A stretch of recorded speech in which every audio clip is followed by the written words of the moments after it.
So it's December here in Western Massachusetts, early December, and I really love this time of year for hiking in the woods. And one of the reasons is that when you're hiking at this time of year, boy, you can see much further out. So you can see really kind of what's going on in the woods. That's just one of the things I really like at this time.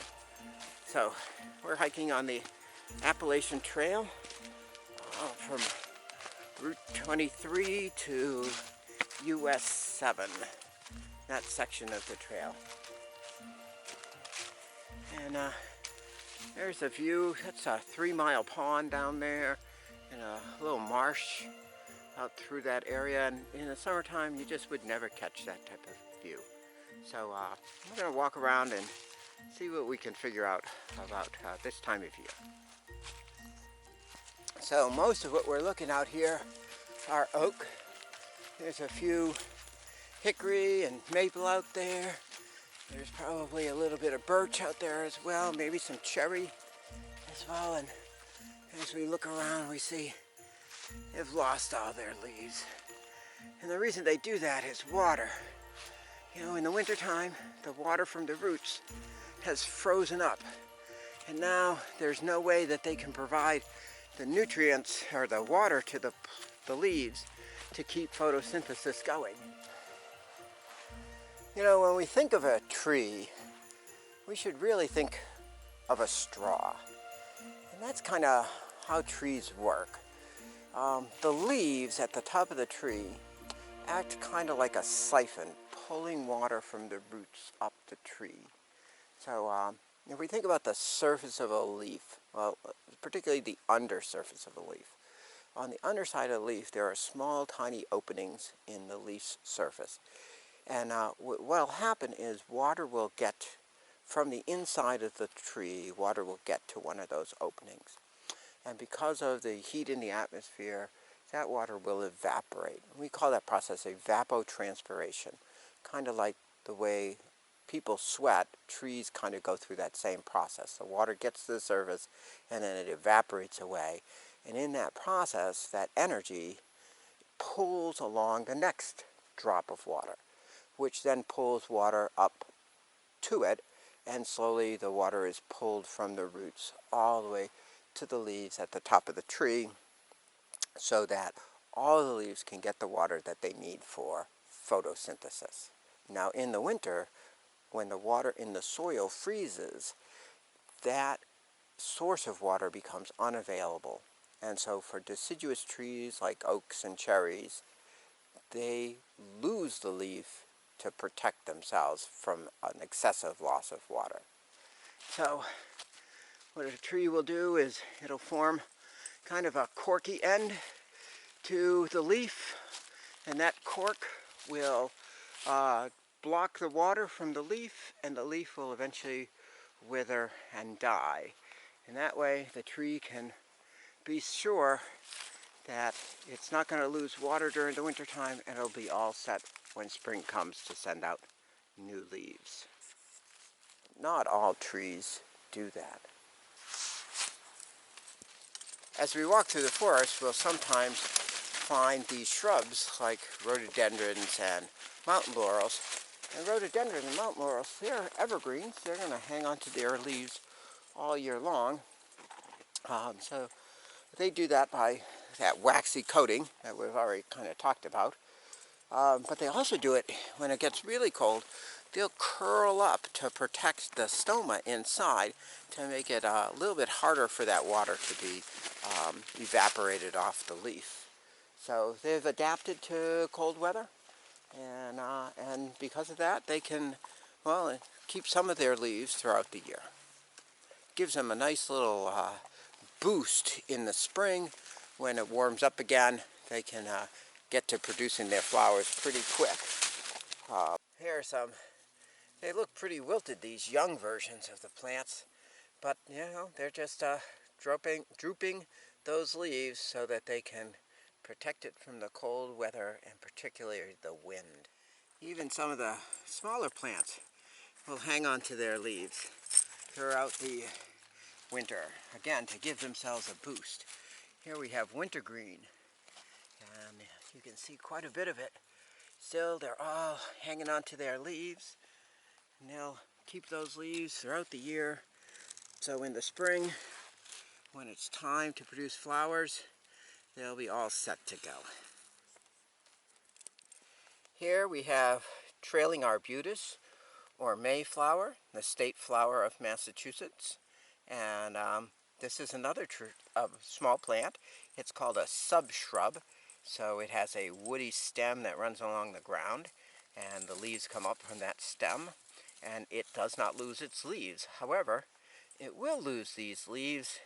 It'll lose them in the spring. It'll hang on to this year's leaves through the winter.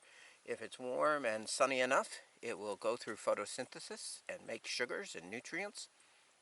And then in the spring, all that stored energy will go into producing some of the very first flowers of the year. And once those flowers have gone to seed, the plant will lose its leaves and grow new leaves to make it through the next winter. But wait, look here. That tree with the big smooth bark, that's a beech. And all these trees with the leaves still hanging on, these are beech trees too, little ones. There's a adaptation called marcescence, where some leaves, maybe the younger members of a species, will hang on to their leaves. So like we can see right here, this beech tree is hanging on to its leaves. The theory is that the leaves are there to protect the young buds, so that the buds will be able to sprout in the springtime, and they'll be protected from the cold winter weather. Now that's just a theory right now. Another theory about why this happens is that we think that a lot of our deciduous trees, those that lose their leaves, actually have migrated from the south. Think about things like live oak. Live oaks down in Florida, they hang on to their leaves year-round because, of course, the soil has not frozen. But as the oaks have moved north, they have adapted to lose their leaves. And perhaps this is just a hangover from the trees of the south moving up. And these trees, these beech trees, haven't quite learned that they should be dropping their leaves. When I look at that big beech over there, and I look up, I see that it's dropped all of its leaves. So maybe it's something that the tree has to learn. So not all trees lose their leaves, or at least not all of the leaves. Here in western Massachusetts, we have a number of conifers, like this hemlock tree, and we have pines and spruce, and these trees don't lose their leaves, or at least not all of them. They lose maybe about a third of their leaves every year. And leaves, they get old, they get worn out, eventually they die, and so the tree will lose about a third of their leaves. And if you have a Christmas tree, you probably know this, the trees lose a bit of their leaves. But they'll hang on to about 2/3 of their leaves throughout the year.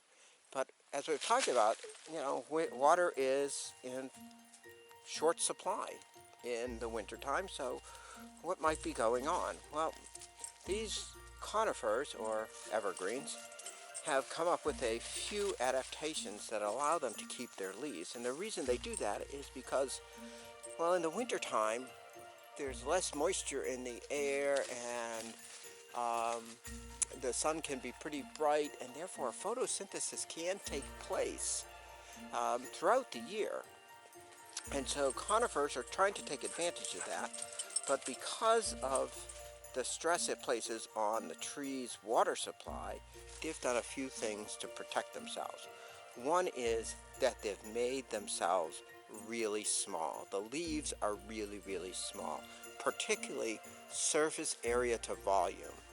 So when we look at a leaf and we measure its volume and then how much surface area covers that volume, conifers or evergreens have very small surface area to volume ratios. So not a lot of surface area for a lot of volume. That means it's hard for the plant to lose a lot of water at any given time. The second thing that they've done is that they've covered themselves with wax. The leaves are covered with wax, and that makes it hard for the wind and the dry air to pull the moisture from the leaf.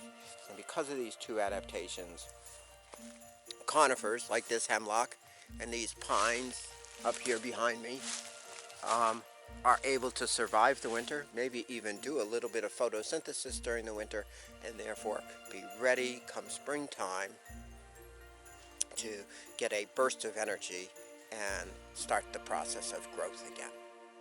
Hey, I'm Tom for Two Naturalists here on the AT in Western Massachusetts.